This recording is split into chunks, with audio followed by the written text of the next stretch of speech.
Hello, everyone, and welcome to the latest episode of the Metabolism and Menopause podcast. My name is Stephanie, and I am your host and CEO of Vitality OET. We are a women's nutrition coaching and fitness company that focuses predominantly on women's hormones, particularly as they start going through perimenopause and onwards. We know that you start experiencing so many changes in this time of your life, whether it be hot flashes, the night sweats, the irritability, the brain fog, or weight gain around the middle that seems to come out of absolutely nowhere despite you not changing anything. So you go back to those tried and true methods of cutting calories, cutting carbs, doing a bunch of cardio, yet it feels like nothing is working. You're putting in all this effort and it just feels like you're moving backwards. But we know now that your body is inherently different now that you've gone through these hormonal changes. So our mission here at Vitality is to really help you understand how your body changes in this time of your life. So you can reach those health and fitness goals, feel in control and at home in your body again, live a life full of vitality, and really understand how to take care of this new body of yours. So today, I've got a big one, you guys. Cortisol and insulin, how they are the key to menopause fat loss. There is so much information out there, and I talk about these two together a lot, just in different podcasts or a little bit here, a little bit there. And I wanted to give you a podcast that brings those two together because they really are so monumental in how your hormones change, how it changes during perimenopause and menopause, your ability to lose weight. And you're going to see a lot of people argue on the internet all the time that a calorie is just a calorie, right? That the only way to lose weight is if you're eating fewer calories than you are burning. But if that were true, you would not be in this state where, you're eating 1,200 calories and you're doing a bunch of cardio and you're not losing weight, right? And I often see that coaches are like, well, then you weren't in a deficit, right? Or you must not have been tracking accurately, or you must not have been working out hard enough. And while, yes, those things can be true, right? Like you do have to make sure you're doing those things and you do have to be consistent. There is a vast majority of women that I talk to that this is simply not the case, right? They are actually eating less food. They are actually exercising a lot and not seeing any changes. So clearly there is something else that is going on here. And lucky for you, we believe you. We did the research. We took the courses.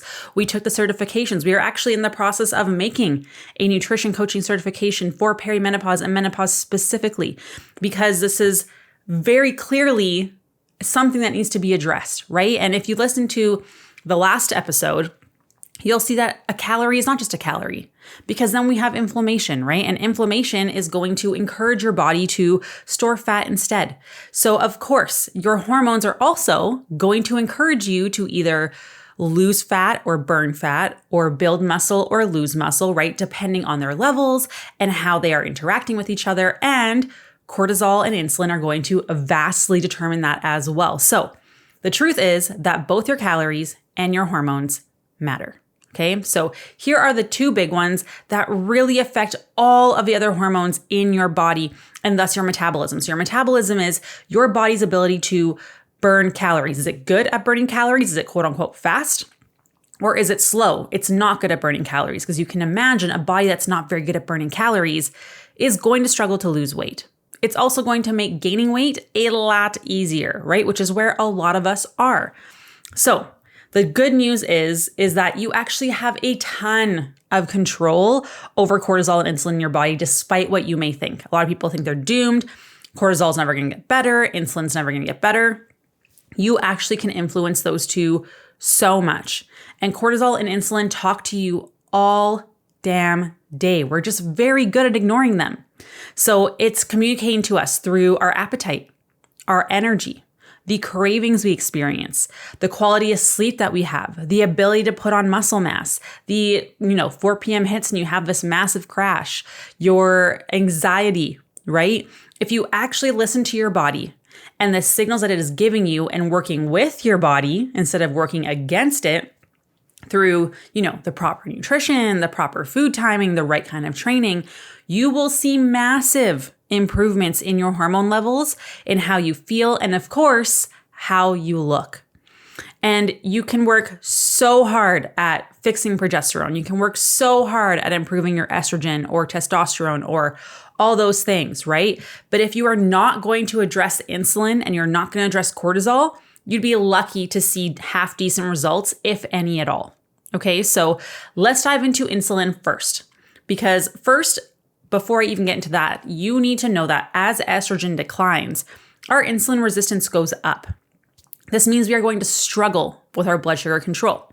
We're going to struggle with energy crashes. We're going to struggle with cravings. So this is why it becomes even more crucial than before to address this once we start those perimenopausal years, right? And for the rest of our lives, because our estrogen drops and then it's going to stay down, right? And it is much easier for us once we hit these perimenopausal years to develop type 2 diabetes. Okay, so let's talk a little bit more insulin specifically here. Insulin is what we call an anabolic hormone. What that means is that it builds. It can build both muscle, and unfortunately, it can also build fat. So essentially, it's almost like a storage hormone.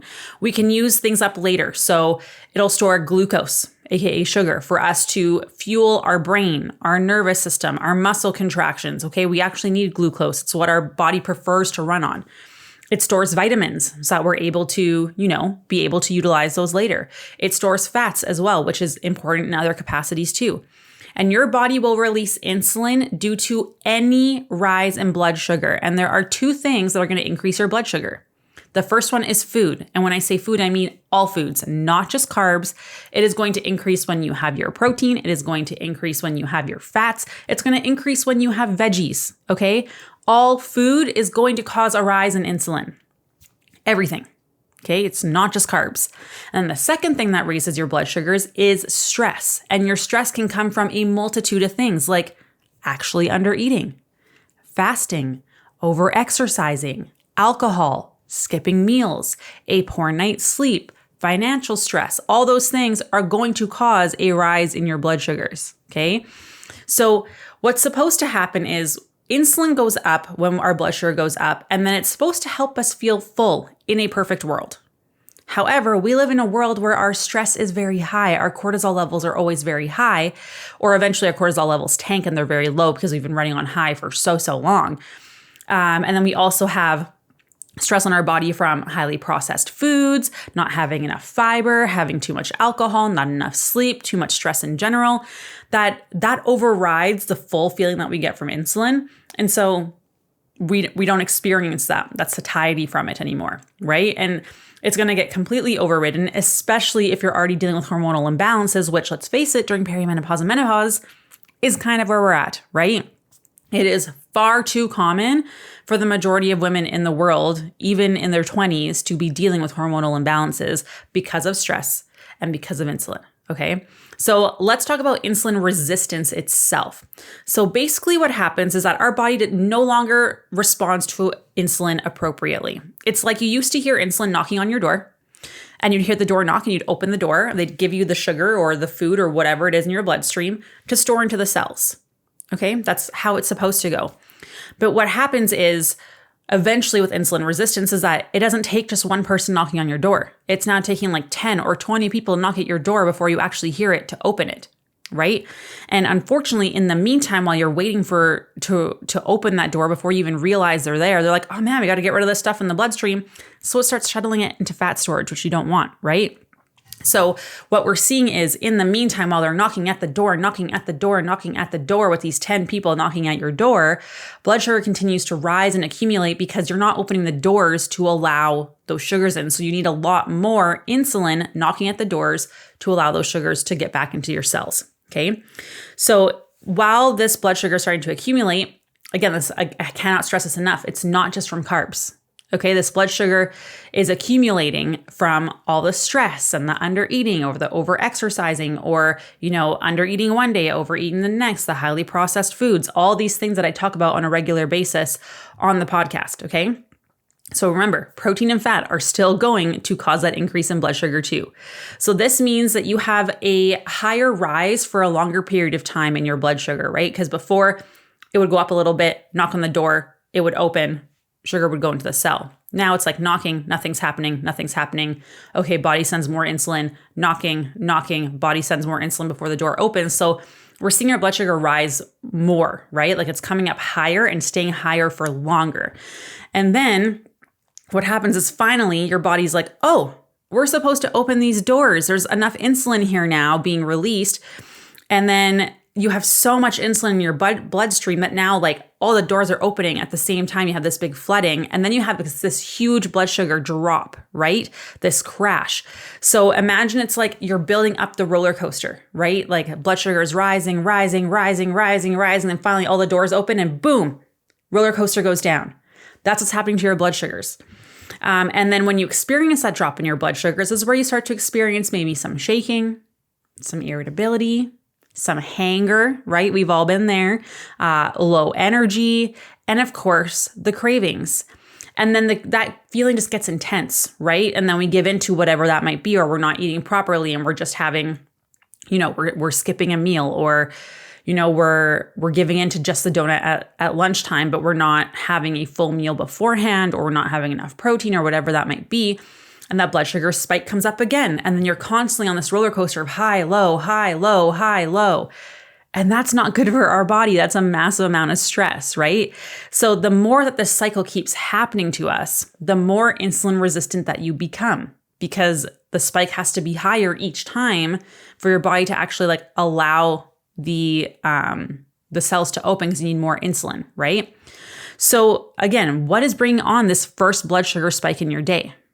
Because if we can stop it at the beginning, and then you're not on this up and down, if that first one's just a gradual rise and then drop, you're not having the energy crashes, you're not having the cravings, the irritability, the hanger, and you're able to regulate that throughout the day, right? So you don't want to have these huge peaks and really deep lows.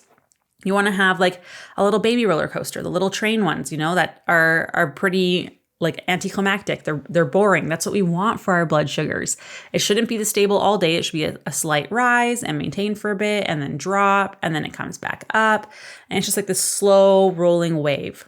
Okay. So how do we stop that first blood sugar spike so that you're not on this roller coaster all freaking day? Well, let me paint you a picture.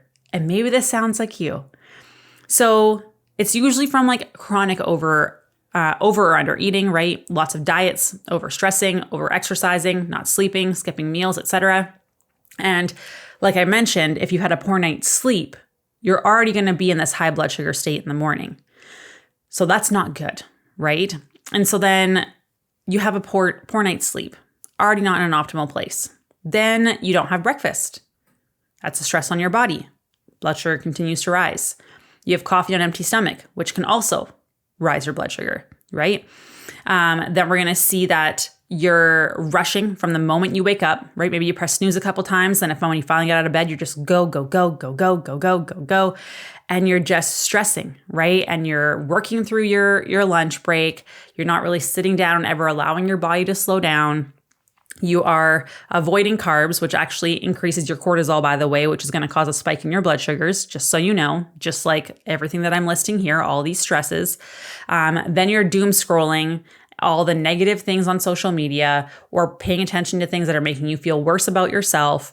And then you're just like rushing around and taking your kids everywhere and, all of the things. That is a lot of cortisol, my friends. That is a lot of stress, which is all going to raise your blood sugars, right? So you're starting off the day on suboptimal state because you're not sleeping well.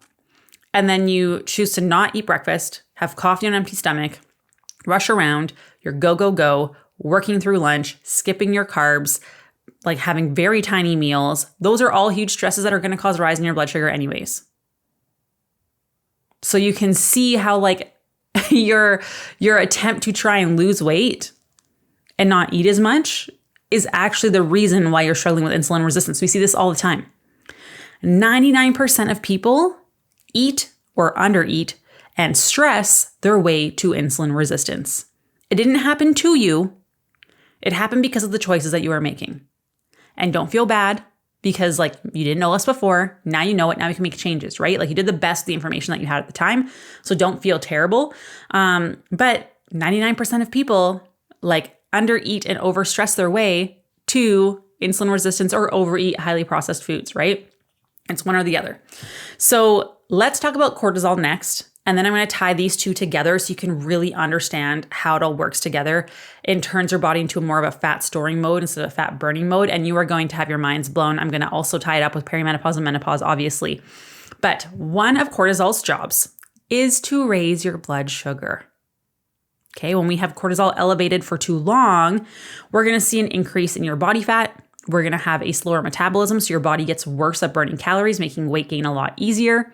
We're going to see lower thyroid function, which women in perimenopause and menopause already have a higher risk of developing just because of where it is on genetics, which sucks, our chromosomes, which makes your body even worse at burning calories.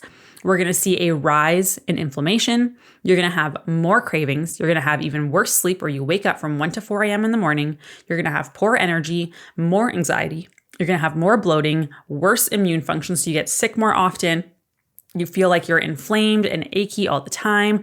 You get sick quicker, takes you longer to recover, or sick more often, I should say.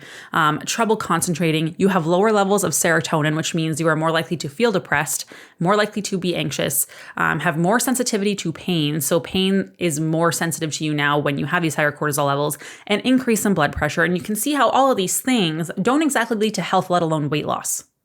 Correct? So now we have this thing called LPL.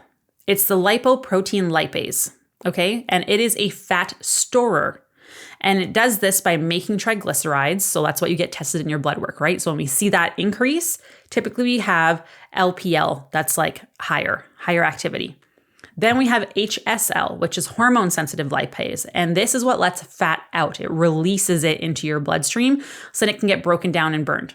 Okay, so obviously we want to have less of LPL, which is the storing one, and more HSL, which is the more releasing one. Okay, so let's talk now insulin and cortisol. How do they play in with these two things? Insulin turns up LPL, which means more triglycerides and more fats. Okay, at nighttime, let's into your bloodstream to be used. And then insulin's also going to slow down an enzyme called CPT1, whose job is to break down fat. Okay. So insulin is going to turn up HPL, which is the fat storing portion of it. And it's going to slow down the enzyme whose job it is to break down fat. Okay. So you can see how insulin on its own predisposes you to want to store fat, right? During the short term, and I say short term, like 2 to 4 hours of not eating, or at nighttime, we're going to see cortisol go up. So cortisol is going to slowly increase over the duration of your night. That's what wakes you up, actually. So if your cortisol is too high all the time, this is what causes you to wake up during the nighttime. So at nighttime, we see cortisol goes up a little bit, and it's going to turn on HSL to release fat into the bloodstream to be broken down. The reason it does this is with help of your growth hormone. And growth hormone is released during deep quality sleep, like the deep quality sleep. We have the like REM cycles, right? You need good quality sleep to have enough growth hormone to help you break down fat. Okay, so if we're not having enough sleep, we're going to see that our body cannot break down as much fat. And this also helps adrenaline also helps with this as well. However, okay, so cortisol is going to help with the breakdown of fat. So then you think, oh, that must be good, right? And then insulin's going to help you store fat. Okay, so remember this. But for a majority of people, you're going to have cortisol and insulin around together because we're always in high stress. We're not eating great amounts. We're doing the under eating. So cortisol is high, trying to pump sugar into your bloodstream for energy.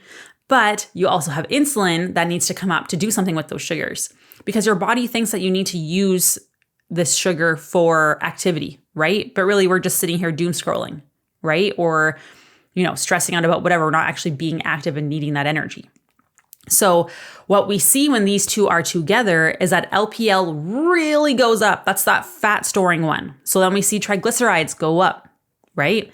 And then the insulin is actually going to decrease that HSL, which is the one that releases it into your bloodstream, right? And we also know that it's going to or inhibit that enzyme that breaks down the one that is responsible for breaking down fat, right? So you see way more fat storage and like way less fat releasing and way less fat burning, which is obviously going to lead to weight gain, right? Fat gain. So we need to know that this is going to like override that cortisol response of like releasing fat into the bloodstream for energy, right? So you need to know that together you're going to see insulin resistance and cortisol when they're together is going to lead to more fat storage and way less fat burning and fat release. Okay. So again, that's going to make fat loss way easier, and we're going to see burning fat feel damn near impossible, right? And now keep in mind, this is already happening when our estrogen declines. When estrogen goes down, insulin resistance goes up. So we're already struggling with having a lot of insulin and fat storage in our body, right? Our cells become less sensitive to that insulin knocking on the door, so we need more of them, right? And we also see when estrogen goes down, it takes way less to bring cortisol up. Okay, so before you could handle like a 9 out of 10 on the stress scale. So you could handle your dog pooping on the floor, your kids pissing you off, you're like rushing to work, poor sleep, doing a bunch of cardio, HIIT classes, Orange Theories, boot camps, F45s, all those things, eating low carb, eating low calorie. Your body could handle all that because you had estrogen. Now as estrogen declines, now you can only handle a 5 out of 10. So you're like, I haven't changed anything and I'm gaining weight. Well, now you're seeing this rise in cortisol much easier. So your body is stressed, even though you physically haven't changed anything, your choices haven't changed. Internally, things have changed. So now what you're seeing is cortisol goes up way easier. We're also seeing our insulin resistance increases. And together, those two lead to fat storage. So despite everything that you're doing to try and bring your body fat percentage down, to try and lose weight by cutting calories, cutting carbs, doing a bunch of cardio, you're increasing cortisol even more, and insulin resistance is high. And now we're in a very bad situation, right? This is where we see people struggle.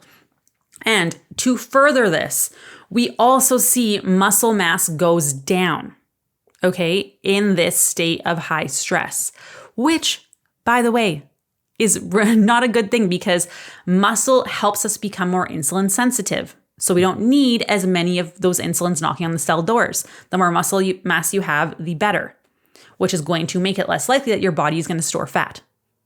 More likely that your body will burn fat. But in the 3 to 4 years leading up to menopause, that 1 year without a cycle, you can lose up to 10% of your muscle mass. 10% of your muscle mass. That means you're going to have not much muscle underneath. So when you do lose fat, you're not going to look fit and tone like you want to. You're going to have more insulin resistance. It's going to be a lot harder to lose weight because your body is going to be in that fat storing mode. You're having cortisol go up, that stress hormone. When that stress hormone goes up, it actually breaks down muscle mass, takes it to your liver, turns it into sugar to provide your body with energy. So if you're under eating and over exercising, you're actually more likely to lose muscle mass, especially if this is something that you've been doing for a very long time, making your insulin resistance even worse, making your cortisol levels go even higher, the harder that you're pushing to try and lose weight, which all leads to weight gain, fat storage, and minimal fat burning. Okay? So this is like accelerated when we start to see estrogen decline, right? And then what we're doing to try and actually fix the problem, when cortisol is high, it actually decreases your ability to be able to produce progesterone and estrogen, or progesterone declines and estrogen's too high compared to progesterone, leading to estrogen dominance type symptoms, which also causes more inflammation, which also causes more fat storage, which also causes more insulin resistance, more hormonal symptoms. Do you see where this is all like, it's all piling up? I hope this all makes sense. So this is where we need to understand how much cortisol and insulin control everything in our body, and the very things that you are doing to try and lose weight, like the skipping the meals and the fasting and the low carb, is actually making it worse. We're seeing this long-term in women all the time, women who are doing keto, that now you're not used to having carbs, and then you do decide to have cake one day. Your body has no idea what to do with those carbohydrates. So then you see this massive spike in blood sugar and you start having insulin resistance because over time, every time you have carbs, your body's not used to it. So it needs way more insulin because it's not used to like, oh my gosh, we need to do something with this. And so we see a lot of women give themselves insulin resistance by doing keto, right? We've had women that have come into our program eating 40 grams of carbs a day. And then we had to slowly and very strategically and focus on food timing and food pairing, get them up to a place where their carbohydrates were higher, like to 200 grams a day. And these are people who are active, right? So like You need to be eating carbohydrates to help fuel your muscle, to help fuel your energy, to get better performance out of your workouts, the ability to be able to build muscle mass, to make you more insulin sensitive in the long run. But you have to do it slowly. And this is where a lot of people struggle as they go from like no carbs to a ton of carbs, then no carbs again, and up and down, up and down. That's causing that roller coaster up and down, which we said causes insulin resistance, right?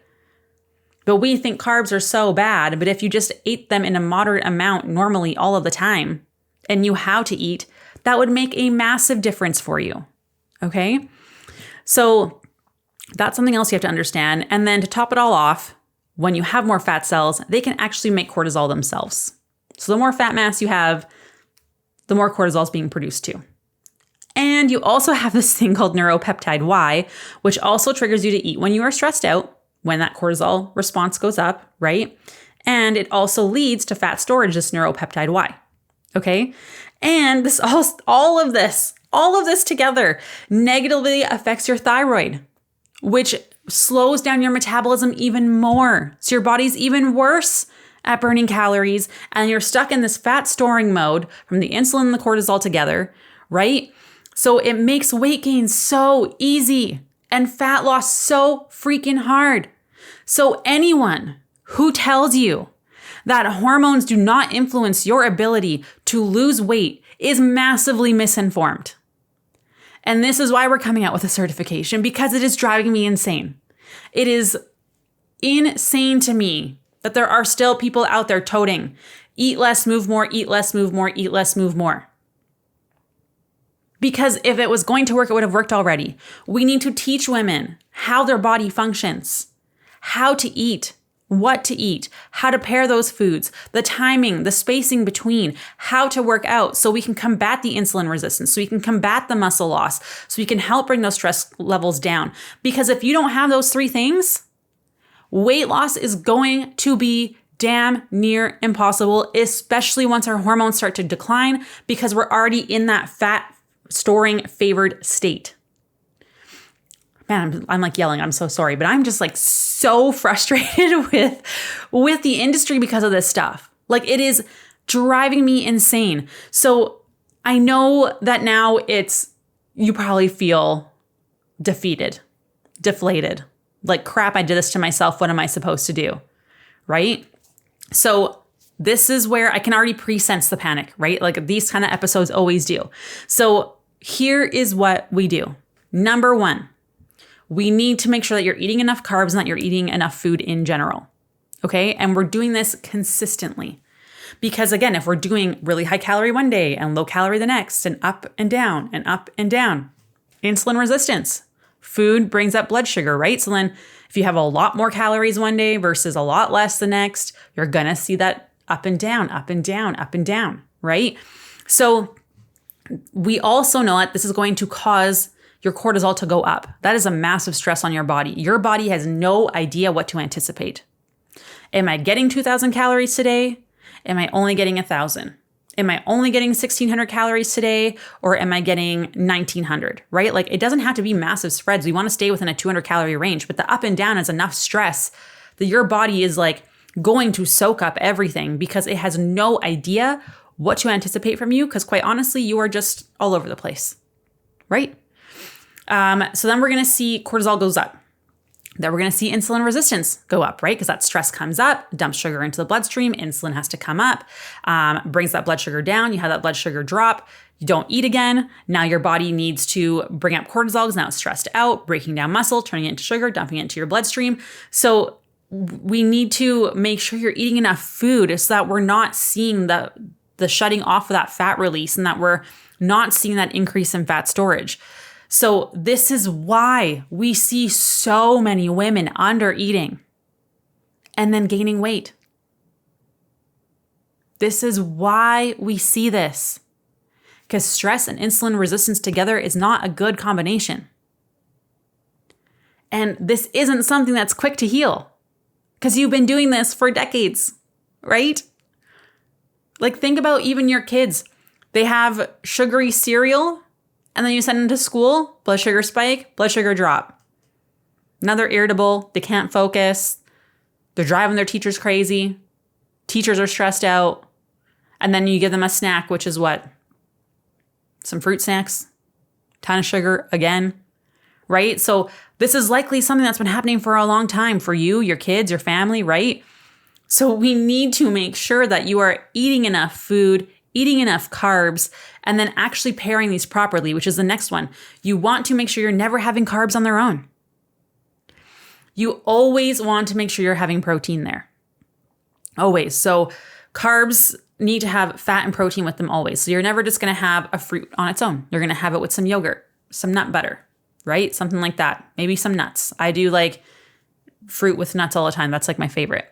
Maybe you're doing, let's say you're having, I don't know, even some crackers. Make sure you're having some cheese with it, right? Like you always want to make sure you're having your carbs with something. If you want to have a donut, amazing. That's fine. Make sure you're not having them all of the time, right? Because it's going to lead to some inflammation and things like that. But make sure you have it right after a meal. Because what happens is if we are having food in our system, so if we're having veggies and protein, those digest more slowly. Okay, which means because the quicker food gets into our bloodstream, like it's digested, the more likely you're going to have a blood sugar spike and drop. So carbohydrates digest quite quickly. Fats and protein take a little bit longer. Veggies take a little bit longer. So if you can have some proteins and some veggie first before dipping into your carbs, amazing. That's going to make it so that you're not having this giant roller coaster spike and drop down. You're on this little kitty one that goes up and down slowly because it's getting into your digestive system more slowly. So it's like for breakfast, I usually do a breakfast bowl with eggs and like maybe some like chicken sausage or turkey sausage or ground beef, whatever I have, some veggies in there, and then I'll have my toast last. So I'm not having that blood sugar spike and drop. My blood sugars are more stable, less likely to store fat, right?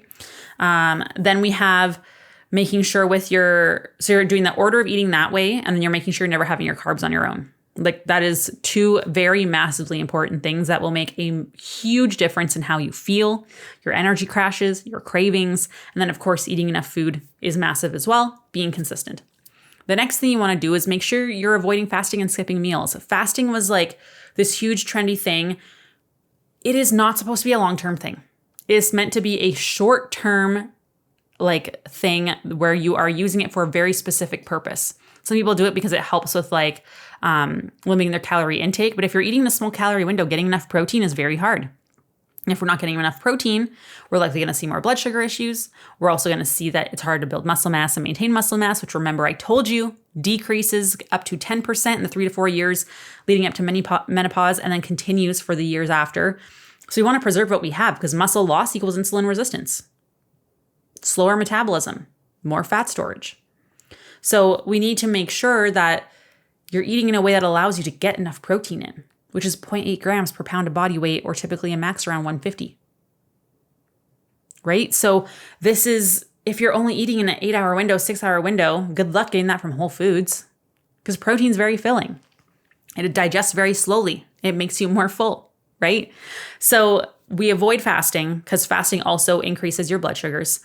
We're making sure we're not skipping meals because again, in a state of under eating, cortisol goes up, right? We don't want that. We don't want that. So you want to be eating in regular intervals throughout the day.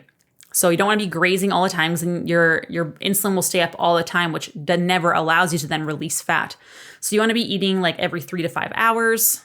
4 to 5 would be ideal. Having a small snack in between, making sure that food is veggies and protein first, and then dipping into your carbs. If you're having something that's like a wrap or a sandwich, just have a side salad first, have some veggies and dip first, have some protein, whatever that looks like for you. The next one is sleep. This is massive. I cannot tell you how important this is. They took two groups in a study. This is a study I reference all the time because it is so amazing. 2 groups, same amount of sleep. Sorry, not same amount of calories. They're both in a calorie deficit, okay? One group had 7+ hours of sleep. One had like 5 or less. And they also like measured sleep quality, obviously. The group that had worse sleep quality, despite being in a fat loss phase, just like the other group, saw more muscle loss, which equals more insulin resistance, slower metabolism, burning less calories at rest, making fat gain a lot easier and weight loss a lot harder. They saw less fat loss, and they also saw more skewed hunger hormones, so more cravings. When they had something, they weren't as satisfied, which is obviously going to make it harder for you to be able to lose weight, right? Stick to your plan. And we know that those three things are already happening when estrogen declines, right? So sleep is so important. Plus, I mentioned before that nighttime during that good quality sleep is when our body is able to release fat, right? Break it down, burn it off. If you're not sleeping, that doesn't get to happen. You also struggle to put on muscle mass if you're not sleeping. You wake up with super high cortisol levels, more muscle breakdown, higher blood sugars, despite not eating all night, right? So sleep is massive and something that you absolutely need to address. Then we have resistance training. You need muscle. Okay, like I mentioned, muscle mass goes down, insulin resistance goes up, fat storage goes up, metabolism is going to go down. Our body sucks at burning calories. You're going to lose weight and have nothing to show for it because you have no muscle underneath to make you look fit and toned, right? Muscle is also super important because you have better surgical outcomes, fewer surgical complications, shorter hospital stays. You get sick less often, right? Muscle mass is so important for so many things in our body, especially once we hit perimenopause and menopause. So the thing, what doesn't burn muscle? What doesn't build muscle? It's not the HIIT. It's not the cardio. It's not the F45s. It's not the YouTube follow along workouts. It's not the Orange Theories. You need to resistance train and you need to lift heavy, where you get to that point where you can't lift more than 3 more reps, like you're maxed out, right? So if you are, let's say your rep range is 6 to 8 reps, you shouldn't be able to lift it more than 11 times. If you can, you need to go heavier because muscle is only built when it's necessary. If you're never pushing yourself to your limit, there's no reason to put on muscle because your body can already do the thing you're asking it to do. So why would it put on more muscle? There is literally no signal to tell your body, hey, we need to get stronger because Steph is trying to lift heavier all the time. So if I'm always just rowing with the same 10 pounds, 15 pounds for the last year, 2 years, even 6 months, guess what? You're not going to see any changes. Your body has no reason to adapt. You need to be heavier. And all the weights that you're doing beforehand don't matter. It's those last 3 challenging reps where the change actually happens. So when you're going to these fitness classes and you're doing 20 reps, 30 reps, 40 reps, cool. Honestly, you're wasting your time because the only ones that matter are the 3 that are really hard, that are really challenging. That's where the change comes from. So why waste your time doing 30 reps and still never get to the point where you can't lift it one more time? Just go heavier. And if you're like, oh, I'm scared to lift heavier because I might hurt myself, slow down the movement. Pause at the top, pause at the bottom. Make sure when you're doing a bicep curl, you're going all the way to the bottom, all the way to the top, fully extending at the elbow. Those are ways to make it harder so that when you get to those last 3 reps, they're really freaking hard. Anyone can make a workout feel challenging. You just add in some unnecessary jumping and burpees and ton of reps and bring your heart rate up. That doesn't mean that you're going to build and maintain muscle mass. It doesn't mean that's going to do anything for your insulin resistance. It doesn't mean that it's going to help you. Okay, just because something is hard and sweaty doesn't mean it's effective. I mean, I could do lots of things that make me sweat and wouldn't help, right? So it's you need to understand that you need to challenge yourself. And so what does this actually look like? You're following the same workout for 6 weeks, 4 to 6 weeks. Every Monday looks the same. Every Wednesday looks the same. Every Friday looks the same. Because you need to send the signal a few times to your body of oh, Steph's lifting her biceps heavier every single week. We better get stronger. You need to keep sending that signal. And then once we get to a point where it kind of plateaus, that's when we change the programming. There's so much science behind this, you guys. It is so well studied. So well studied. Okay? You want to make sure that you are not overtraining. So we're taking longer rest periods. 2 minutes between sets. And if you're that's too long. It wasn't hard enough. Cool, you weren't working hard enough in your workout. You need to lift heavier. You didn't challenge yourself enough. Try again until you feel like you need those 2 minutes. That's where you start seeing changes. That's where your body starts to transform. That is the only way to build muscle mass. The only way to maintain it. And because our estrogen declines, our body is so predisposed to breaking down muscle mass as opposed to maintaining and building it. You have to be far more intentional than you were before. This is why what you used to do isn't working anymore. You're like, well, I used to have muscle when I did these classes before. Cool. Your body is not the same anymore. Your hormones are completely different. So we need to make sure that we're working out in a way that actually effectively is going to get you the results that you want. And this in turn is going to help you with your insulin resistance. This in turn is going to help you with your cortisol. It's going to help you with your metabolism to allow you to go from fat storing to fat burning, which is the whole purpose of what you're doing. And then we have inflammation. There is so much on inflammation. Go back to the last episode because that one was a long one as well, to really help you understand what you need to do to bring inflammation down. Because if inflammation is high, you know what else goes up?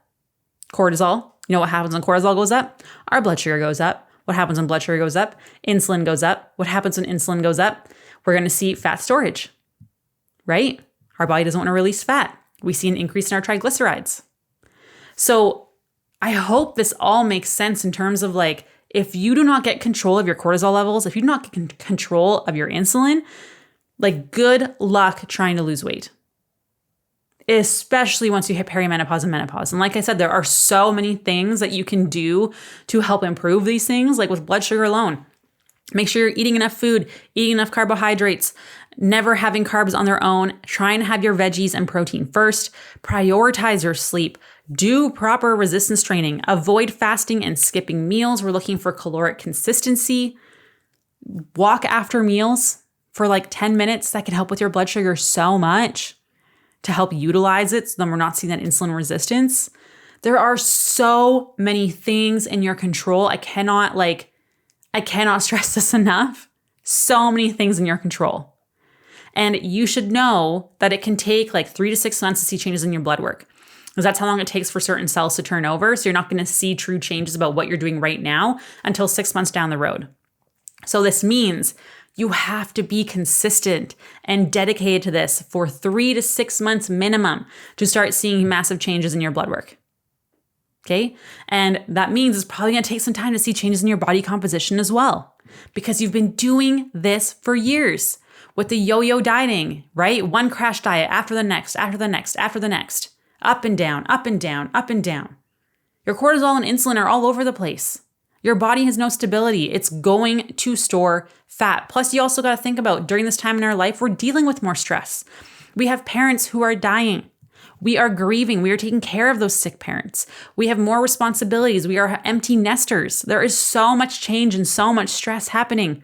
Plus, then we're watching everything on social media. We're watching everything in the news, right? We have so much going on. So learning these basics and understanding how that's going to help you in this time of your life is the true thing that's going to help you move forward.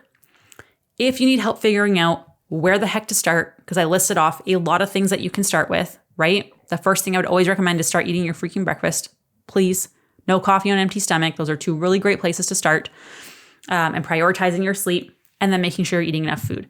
So what I would say is, if you have no idea what that even looks like in terms of how much carbs do you actually need, how many calories do you actually need, we actually have a consultation call that you can do, and we calculate that for free for you, give you an outline of kind of what that process looks like for you.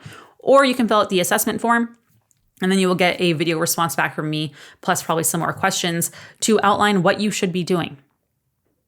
Okay? It's easy. It's free. Please use it. We just want to help women take control of their lives again. Again, this is why we're going to be starting a certification here, why there's going to be one coming out, because this, like, everyone needs to know this. It would solve so many problems. So I'm sorry if I got a little bit aggressive. I'm sorry if I got a little bit ranty, but I hope this was helpful. Book that call, fill out that assessment. We want to help you. No strings attached. I love you so much. Share this with other women in your lives, and I'll talk to you soon. Bye.